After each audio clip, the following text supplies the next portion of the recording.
할렐루야. 오늘도 새날을 주신 하나님을 찬양합니다.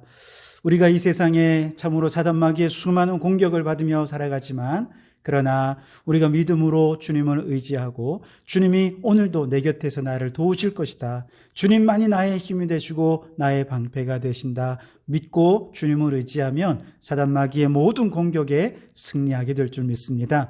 우리 그 믿음으로 찬송가 447장 1절과 3절을 함께 찬송하시겠습니다. 함께 찬송합니다. 이 세상 끝날까지 주 섬겨 살리니 내 친구 되신 주여 늘 함께 하소서. 주 나와 함께 하면 전쟁도 겁없고 주 나를 인도하면 늘 안심하리라.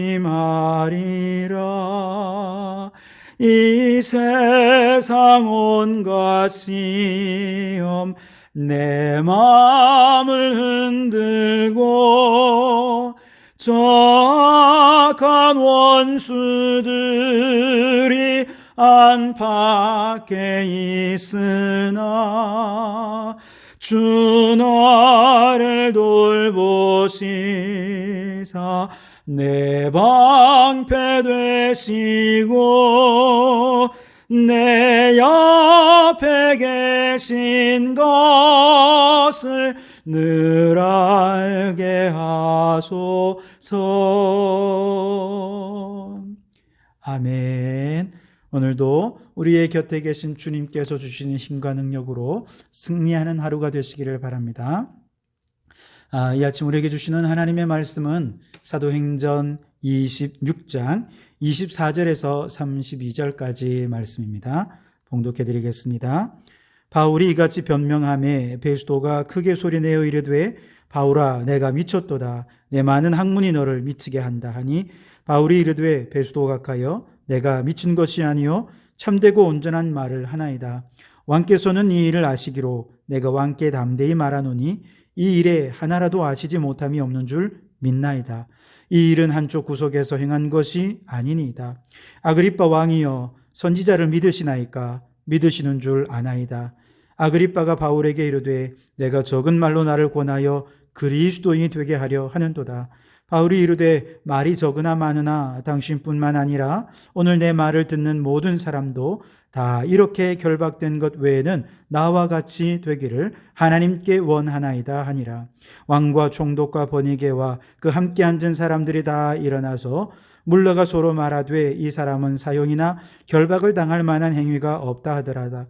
이에 아그리빠가 베스도에게 이르되 이 사람이 만일 가이사에게 상소하지 아니하였더라면 석방될 수 있을 뻔하였다 하니라. 아멘. 오늘도 이 말씀을 통해 우리에게 주시는 하나님의 음성을 듣게 되기를 바랍니다. 지난 시간에 바울은 자신을 변호할 기회를 얻었음에도 불구하고 자신을 변호하기보다는 오히려 예수님을 증거하는 전도자의 사명을 감당했던 것을 보았죠. 이와 같이 바울의 저돌적인 전도에 놀란 것은 총독 베스도였습니다. 그가 이 모임을 마련한 이유는 바울을 신문하기 위한 것이었죠. 자기보다 유대의 사정에 더 정통한 아그리빠 왕을 통해서 바울이 어떤 죄목을 가지고 있는지를 구체적으로 찾고 그 죄목을 가지고 황제 앞에 재판을 받도록 하려는 의도로 마련된 자리였죠. 그런데 바울을 신문하려는 이 자리가 오히려 나사렛 예수 그리스도의 부활을 전하는 전도의 기회가 되리라 그는 전혀 상상하지도 못했습니다.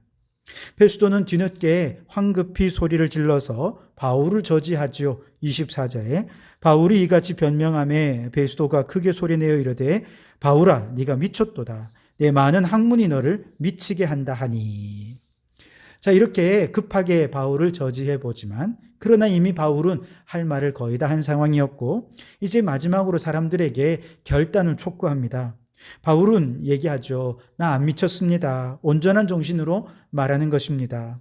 그리고 내가 한 말은 그저 한쪽 구석에서 일어난 일이 아니기 때문에 아마 왕도 이 소식은 다 들어서 알고 있을 것입니다. 그렇게 말하면서 27절에 아그리빠 왕이여 선지자를 믿으시나이까? 믿으시는 줄 아나이다. 그리고 아마 여기서 한마디만 더 덧붙였다면 그는 이렇게 말했을 거예요. 아그리빠 왕이여 선지자들이 말한 메시아가 바로 내가 전한 부활하신 예수 그리스도이십니다. 그러니 우리의 그리스도이신 우리의 생명 되신 예수님을 믿으십시오. 그 부활하신 예수님이 우리의 그리스도이시고 우리의 주님이십니다. 아마 그렇게 얘기했을 것입니다. 아마 아그리빠 왕이 그 말을 또한 가로막고 말하지 않았다면 바울은 틀림없이 이렇게 얘기하며 결단을 촉구하게 되었을 것입니다. 그런데 바울의 이 말이 어찌나 설득력이 있었던지 아그리빠 왕이 말을 듣다가 이렇게 얘기를 하죠. 네가 적은 말로 나를 권하여 그리스도인이 되게 하려 하는도다. 여러분 한번 생각해 보세요. 당신은 폭력과 권력이 세상을 호령하던 시대였습니다. 지금 바울의 앞에 앉아서 신문하는 사람들은 모두가 다 바울의 생사 여탈권을 가지고 있는 바울의 생명을 손에 쥔 사람들이었습니다. 바로 이들 총독과 왕을 향해서 어쩌면 이렇게 담대하게 복음을 전할 수 있는 것입니까? 하마터면 아그리빠 왕이 아이고 내가 잘못하면 예수 믿을 뻔했어 이렇게 얘기할 정도로 너무나도 담대하게 복음을 전한 것입니다. 그 담대함으로 바울은 이제 결정적인 한마디를 하죠. 29절에 바울이 이르되 말이 적으나 많으나 당신뿐만 아니라 오늘 내 말을 듣는 모든 사람도 다 이렇게 결박된 것 외에는 다 나와 같이 되기를 하나님께 원하나이다. 아멘. 나와 같이 되기를 원합니다. 언뜻 들으면 이것만 보면 바울이 되게 교만한 것 같지 않습니까? 바울이 지금 대단한 권세자로서 그가 대단한 권세와 명예와 또 어떤 재력과 이런 것을 자랑하면서 어깨에 힘을 팍 주고 이 얘기를 하고 있다면 저 사람 참 교만하군 아마 그렇게 얘기했을 것입니다. 그런데 지금 바울은 결박당한 죄수의 신분입니다. 심지어 이 말을 듣고 있는 사람들은 가장 높은 부와 권력과 명예를 가진 사람들입니다. 모두가 다 얼마나 잘나고 교만한 사람들인지요. 그런데 바로 이런 사람들 앞에서 바울이 가장 초라하고 가장 비참한 죄인인 이 바울이 나와 같이 되기를 하나님께 원하나이다. 이렇게 얘기를 합니다. 얼마나 아이러니한 상황입니까? 도대체 바울은 사람들이 자신의 어떤 면을 담기를 원했다라고 말할 수 있을까요? 비록 그는 죄수의 몸이고 아무것도 가진 것 없고 내세울 것도 없는 자이지만 그러나 이 세상 누구도 갖지 못한 그러면서도 이 세상 어떤 것과도 바꿀 수 없는 가장 귀한 보물, 가장 귀한 보배 바로 예수 그리스도가 그 안에 있는 것이죠. 예수님이 주시는 생명과 그 생명으로 말미암은 기쁨과 그 생명으로 살아가다가 천국에 도달하게 될 그 천국에 대한 소망 이것을 그가 자랑하면서 다 나와 같이 되기를 원합니다. 그렇게 말하고 있는 것이죠. 바울은 비록 죄수의 몸이었지만 그 마음에 예수님이 계시고 예수님의 생명이 있고 천국에 대한 소망으로 충만해져 있으니까 여러분 바울이 전혀 재판받는 사람 같지가 않습니다. 그는 재판을 받으며 억울해하지도 않습니다. 괴로워하지도 않습니다. 분노하지도 않고 복수심에 가득 차 있지도 않습니다. 그를 둘러싸고 자신의 생사 여탈권을 쥐고 있는 사람들 앞에서 전혀 주눅들지 않고 사람들 눈치 보거나 그들의 마음에 들기 위해 아부하지도 않습니다. 오히려 지금 이 순간 그는 그 누구보다 담대하고 자유로운 것을 보게 됩니다. 반면에 자신을 신문하는 총독은 어떻습니까? 유대인들의 눈치 보느라 전전긍긍하고 있지 않습니까? 왕도 마찬가지입니다. 분봉왕으로서 또 가이사랴의 고위 관료들 모두가 다 권력자들의 눈치를 보고 또 유대인들의 눈치를 보면서 겉으로 볼 때는 누구도 묶을 수 없는 대단한 권력자들인 것 같지만 사실은 그들은 이미 마귀가 그들을 묶고 있는 죄의 사슬에 매여져 있고 너무나도 자유하지 못한 묶인 자로 살아갈 수밖에 없는 것이죠. 바울은 영적으로 바라보니 그들이 너무너무 불쌍했어요. 그래서 내가 이렇게 묶인 것 외에는 다 나와 같이 되기를 하나님께 원하나이다, 이렇게 요청할 정도였습니다.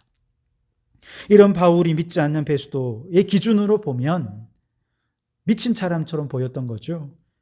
그래서 네가 미쳤구나, 네 많은 학문이 너를 미치게 했구나, 그렇게 얘기를 하죠. 생각해 보세요. 바울처럼 공부 많이 한 사람이 어디 있습니까?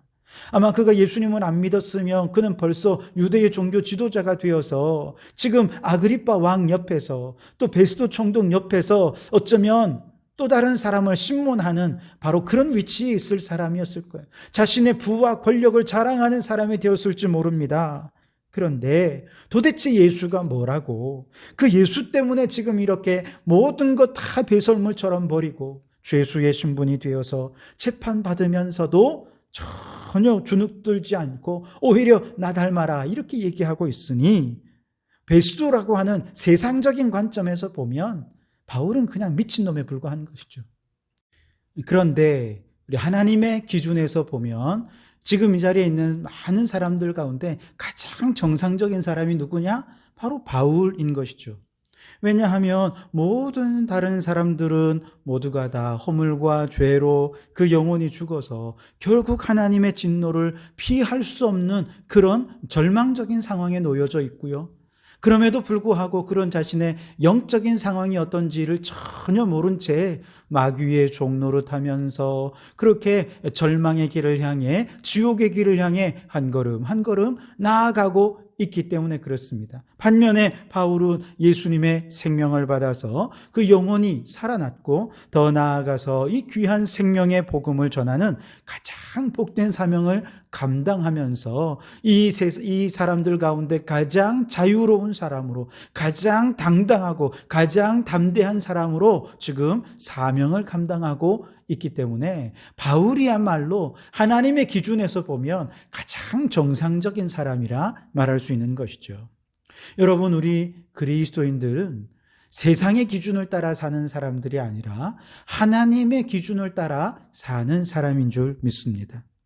세상의 기준으로 보면 그것이 부요함이고 권력이고 명예고 그것을 쟁취하고 그렇게 할 때 내가 만족감을 누리고 그것이 잘 사는 것이고 행복하다 여기지만 하나님의 기준에서 보면 그건 다 배설물에 불과한 것입니다. 세상의 기준에서 보면 그것은 미친 것 같이 보이지만 하나님의 기준에서 보면 가장 정상적인 것, 그것이 믿음 안에 사는 삶인 줄 믿습니다. 예수 안에 있을 때 우리는 가장 행복합니다. 예수 안에 있을 때 가장 자유롭습니다.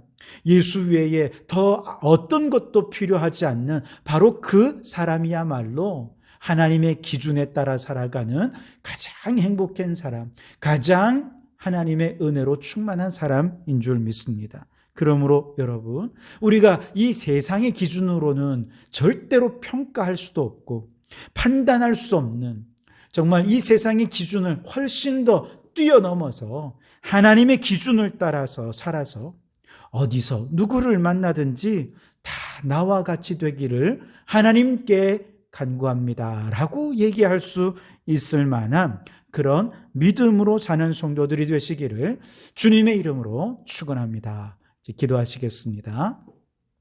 하나님 아버지, 감사합니다.